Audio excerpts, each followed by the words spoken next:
South ఇండియాలోనే biggest sorry store మన Varahi silks మన విజయవాడ ఎంజీ రోడ్ లో ప్రారంభం. నమస్కారం, వెల్కమ్ టు ఐడ్రీమ్. నేను మీ సంగీత. ఒక్క జిల్లాలోనే 428 మంది పిల్లలకు ఎయిడ్స్ ఉన్నట్లుగా కూడా అధికారులు గుర్తించడం జరిగింది. ఇది ఎక్కడంటే బీహార్లోని సీతామఢి అనే జిల్లాలో. అక్కడ వలస కార్మికులు ఎక్కువగా ఉంటారు. అదేవిధంగా అక్కడ ఎఫైర్స్ కూడా ఎక్కువగా ఉండడం నేపథ్యంలోనే ఇలాంటి ఏదైతే ఎయిడ్స్ ఉందో ఎయిడ్స్ బాడిన కూడా చాలా పెద్దవారు పడము, దానివల్ల పిల్లలకు అది రావడం అనేది జరుగుతుంది అని చెప్పేసి వారు అక్కడ గుర్తించారు. అయితే 428 మంది పిల్లలతో పాటు అక్కడ ఎవరైతే పెద్దవారు ఉన్నారో అందులో మొత్తం 6707 మంది పెద్దవారు. మొత్తం ఓవరాల్గా చూసుకుంటే అక్కడ 8000కు కేవలం ఆ ఏరియాలో ఉన్న సీతాగఢి దాంట్లోనే 8000 మందికి ఎయిడ్స్ ఉన్నట్టుగా కూడా అధికారులు గుర్తించారు. నెలలో 40 నుంచి 80 కేసుల వరకు అక్కడ ఫైల్ అవుతున్నాయంట. అంటే బీహార్లో కంట్రోల్లో ఉంది అని చెప్పేసి అనుకున్న ఈ ఎయిడ్స్ వ్యాధి ఇప్పుడు ఎక్కువగా అక్కడే ప్రబలుతుంది. అక్కడ ఎందుకో కంట్రోల్లోకి రావట్లేదు.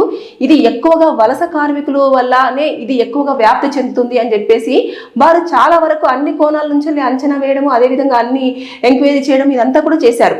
అంటే ఈ లెక్కన చూసేసుకుంటే ఎక్కువగా మనము అనుకుంటూ ఉంటాం, ఈ మధ్య కాలంలో ఎక్కువ మంది సాఫ్ట్వేర్ కంపెనీస్లోని ఎయిడ్స్ ఎక్కువగా వస్తుంది, అందరూ కూడా ఎక్కువగా ఇలాంటివి చేస్తున్నారు అని చెప్పేసి మనం రీసెంట్గా కూడా విన్నాం. న్యూస్లు కూడా ఎక్కువగా వచ్చాయి. సాఫ్ట్వేర్ కంపెనీలో టాప్లో ఉంది ఎయిడ్స్ రావడం. ఎందుకంటే దానికి వాళ్ళకు వీకెండ్ పార్టీస్ కానివ్వండి, ఇలాంటి నేపథ్యంలో వారికి విచ్చలవిడిగా డ్రగ్స్ యూజ్ చేయడము, లేదు అంటే ఎవరో ఒకరితో వారు శారీరకంగా కలవడము, ఇలాంటి వల్ల ఎక్కువగా వస్తున్నాయి అని చెప్పేసి చెప్పారు. ఇక్కడ చూసుకుంటే కూడా అదే జరుగుతుంది. ఈ బీహార్లో కూడా జరుగుతుంది. ఏంటంటే ఎక్కడి నుంచో వారు పని కోసం అని చెప్పేసి అక్కడికి రావడం జరుగుతుంది. అంటే కుటుంబానికి దూరంగా ఉండడం, ఇక్కడ ఉన్న వాళ్ళ కుటుంబానికి దూరంగా ఉండడము, అంటే ఈ ప్లేస్ నుంచి వారు అక్కడికి వెళ్ళడము, అక్కడ ఉన్న ప్లేస్లో ఉన్నవారు వేరే చోటుకు వెళ్ళి పనులు చేసుకోవడం అనేది జరుగుతున్న నేపథ్యంలో అక్కడ ఏమవుతుందంటే వారికి ఏవైతే ఫిజికల్ నీడ్స్ ఉంటాయో ఆ ఫిజికల్ నీడ్స్ కోసం అక్కడ ఎవరితోనో ఒకరితోటి పరిచయం ఏర్పాటు చేసుకోవడం, ఆ పరిచయం కాస్త వారికి ఇల్లీగల్ అఫైర్ లేదంటే వారి యొక్క కోరికను తీర్చుకోవడం కోసం పని చేసుకోవడం ఇలాంటి జరుగుతుంది. కానీ అక్కడ ఏమవుతుంది అంటే వారికి ఆ వ్యాధి ఉందా లేదా అన్న విషయాన్ని కూడా ఎవరు గుర్తించలేని స్థాయికి వెళ్ళిపోతుంది. ఎందుకంటే వారు మందులు యూజ్ చేస్తున్నారు. అంటే మెడిసిన్స్ అనేవి వాళ్ళను అది నివారణ ఒక్కటే మార్గం అన్నట్టు. దానికి ఇప్పటి వరకు అయితే మందు వచ్చినట్టుగా కూడా లేదు. వచ్చినా కూడా అది చాలా ఎక్కువ రేట్లో ఉంది అని చెప్పేసి కూడా వినిపిస్తున్నాయి. కానీ అది ఎంతవరకు వాస్తవం అనేది మనకైతే పూర్తి స్థాయిలో తెలియదు. కానీ దీనివల్ల ఏమవుతుందంటే వీరు ఎవరైతే ఒక పురుషుడు కానివ్వండి, ఒక స్త్రీ కానివ్వండి, వారి యొక్క కోరికను తీర్చుకోవడం కోసం వారు ఎంజాయ్ చేసే టైంలో వారికి ఏ వ్యాధి ఉంది అనేది గుర్తించకుండా వారు ఎంజాయ్ చేసిన తర్వాత పిల్లలు అభం శుభం తెలియని పిల్లలకు ఆ వ్యాధి సోకుతుంది. చూడండి, లిటరల్లీ వాళ్ళు ఏ తప్పు చేయకపోయినా కేవలం వారి కడుపులో పుట్టడమే సమస్యగా మారుతుంది. అది ఎప్పుడు వాళ్ళకు బయటపడుతుంది? ప్రెగ్నెన్సీ టైంలో వాళ్ళు హాస్పిటల్కి వెళ్ళి చెక్ చేయించుకుంటే అప్పుడు ఖచ్చితంగా వారు టెస్టులన్నీ చేస్తారు కదా. చేసినప్పుడు నీకు ఆల్రెడీ ఇది ఉందమ్మా, మరి ఇది ఎందుకు అనంటే లేదు మేము ఉంచేసుకుంటాం. ఇక తల్లి ఉంచుకుంటాను ప్రెగ్నెన్సీ అన్న తర్వాత బలవంతంగా మాత్రం అబార్ట్ చేయడానికి అసలు కుదరదు. ఇంకా అలాంటి సిచ్యువేషన్లో పిల్లలు 428 మంది పిల్లలకు ఎయిడ్స్ బారిన పడ్డారు అంటే వారిని ఒకసారి సిచ్యువేషన్ చూడండి.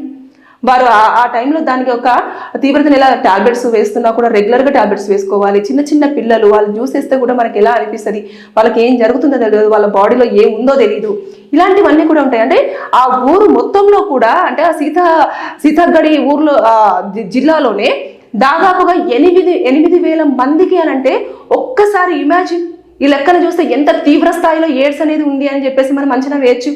కేవలం ఆ ఒక్క రాష్ట్రంలోనే. ఇక మిగతా చూసేసుకుంటే వాళ్ళు కనుక ఇంకా ఎక్కడికైనా వెళ్ళి ఏదైనా క్షణికావేశంలో కానీ ఎవరితోనన్నా కలిశారంటే ఇంకా అక్కడ కూడా వ్యాప్తి చెందుతుంది కదా.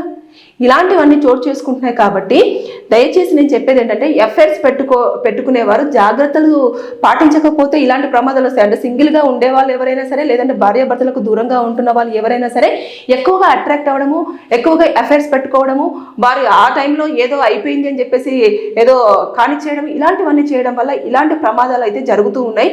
ఎక్కువ స్థాయిలో చాలా నేను చెప్పాను కదా, గతంలో కూడా నేను ఒక వీడియోలో చెప్పడం జరిగింది, ఒక నెలలోనే దాదాపుగా లక్షలకు పైగా ఎయిడ్స్ బారిన జనాలు పడుతున్నారు అని చెప్పేసి నేను చాలా సర్వే కూడా చెప్పడం జరిగింది. ఈ లెక్కను చూసుకుంటే ఇక్కడ ఇంత తీవ్ర స్థాయిలో ఉందంటే ఇంకా పలు రాష్ట్రాలలో కూడా ఏ సిచ్యువేషన్లో ఉంటుందనేది మనం అంచనా వేయొచ్చు. సాఫ్ట్వేర్ ఎంప్లాయీస్ విషయంలో ఆల్రెడీ ఒకసారి వెల్లడి అయిపోయింది.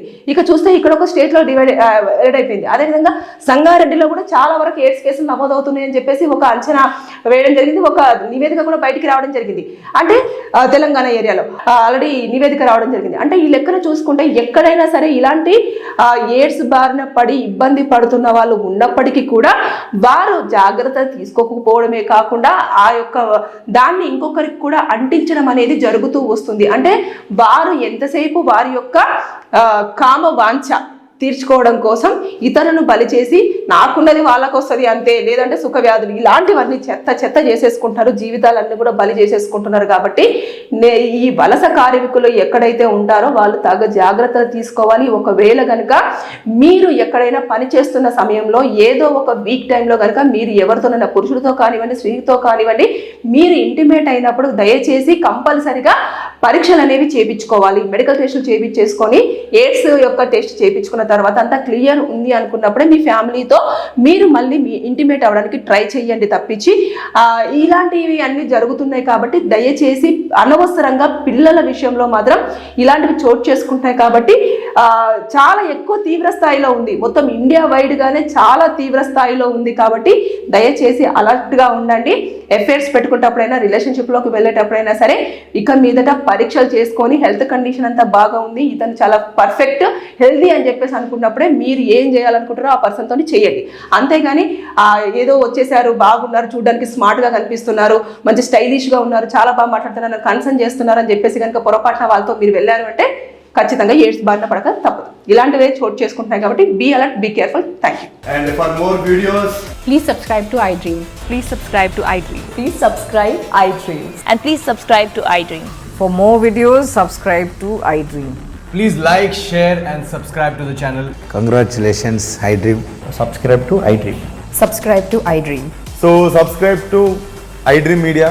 iDream की iDream team अंदर की huge congratulations. Please subscribe iDream Media. Please subscribe to iDream. Subscribe iDream. Please subscribe to iDream. iDream అంటే నా కళల ఛానల్ను సబ్స్క్రైబ్ చేసుకున్నారు, నోరు తిరుగుతలేదు, మీరైతే గంట గుర్తు కొట్టండి. For more such videos, please subscribe to iDream.